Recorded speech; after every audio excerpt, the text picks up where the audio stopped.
The Bruins outscored Detroit 14-6 in this series. The huge story there just being that Detroit could not beat Tuukka Rask. Just 6 goals in 5 games. Not going to get it done against a team like Boston. They also could not survive that physical onslaught outside of the first game. They rope-a-doped them in the first game and managed to score the late goal and steal it. But after that, Boston essentially completely took over that series, and Detroit just had no answer. Leading scorers for Boston, Patrice Bergeron and Torrey Krug tied with 5 points. One of the surprises in the Eastern Conference was Montreal sweeping Tampa Bay in 4 straight games. Montreal outscoring them 16-10 in that series.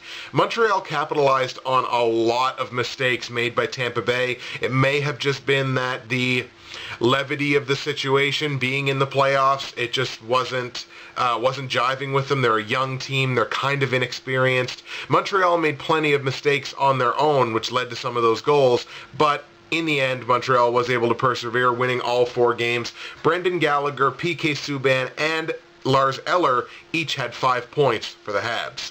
Pittsburgh took out Columbus in 6 games, outscoring them only 21-18. This was probably the surprise of the Eastern Conference, just how much of a fight Columbus did put up against Pittsburgh.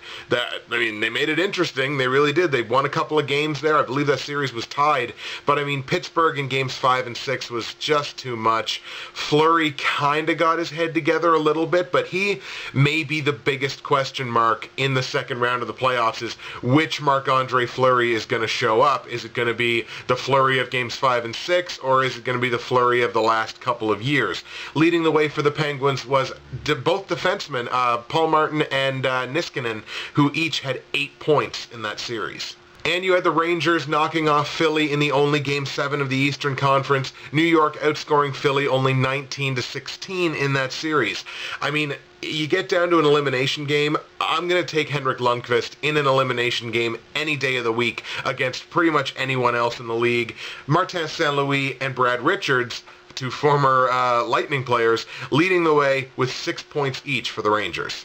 Anaheim knocked off Dallas in 6 games, outscored them only 20-18. This was a very, very close series. It was a rough start for Anaheim, and I think they have questions in net. Frederik Andersen didn't play poorly, but also didn't play great. And, Jonas Hiller is this team's starter, so what exactly is going on here? But, you know what? Anaheim gets through on the back of their superstars. Getzlaf and Perry tied for 7 points to lead the way for the Ducks.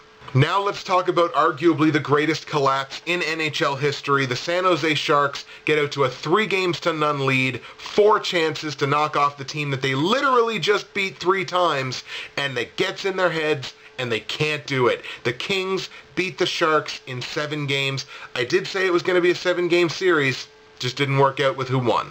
The Kings outscored the Sharks in this series 26-22 in the highest scoring series of the first round. There's no other way to put it. The San Jose Sharks are mental midgets. They had this team right where they wanted them.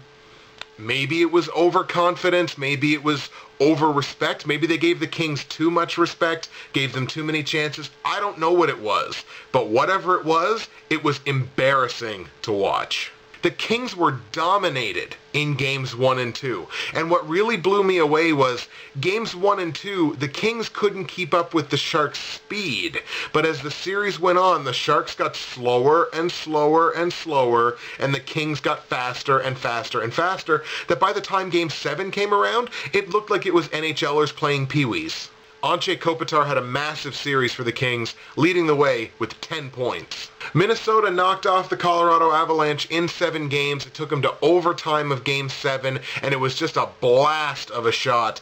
It was great. Nito Niederreiter, what can you say? The guy is not a goal scorer and scores arguably the 2 biggest goals of the Wild season to send them into the second round. It was kind of cool. Minnesota outscored Colorado in that series 22-20. You know what, again, Game 7, overtime decides it. It gets no closer. This was a great season for Colorado. Nate McKinnon showed that he is legitimate, and he had a great first round, at home at least. and Colorado goes from number 1 overall pick to making the playoffs. And really, that was a series that they should have won. There's really no reason why Minnesota should have won that series, but hey, you know what? That's why they play the games, and the games aren't played on paper. Big ups to Minnesota for winning that series. Big ups to Colorado for having a great season. Zach Parise for the Wild actually matching Anze Kopitar's output with 10 points in 7 games. And we end off with the series that I predicted almost perfectly. Chicago defeating St. Louis in 6 games. Chicago outscoring St. Louis in those 6 games 20-14. What blows me away is St. Louis makes this deal for Ryan Miller where they trade away young players who are still entering the primes of their careers for a 33-year-old starting goaltender whose best season was 3 years ago, and they wonder why they're out in the first round. Sure, they played the defending Cup champions, and sure, Chicago's a great team, but the only reason you make that Ryan Miller trade is if you think Ryan Miller is a huge upgrade from the goaltenders that you already had. I don't think he is. So as far as I'm concerned, St. Louis gave away those pieces for nothing.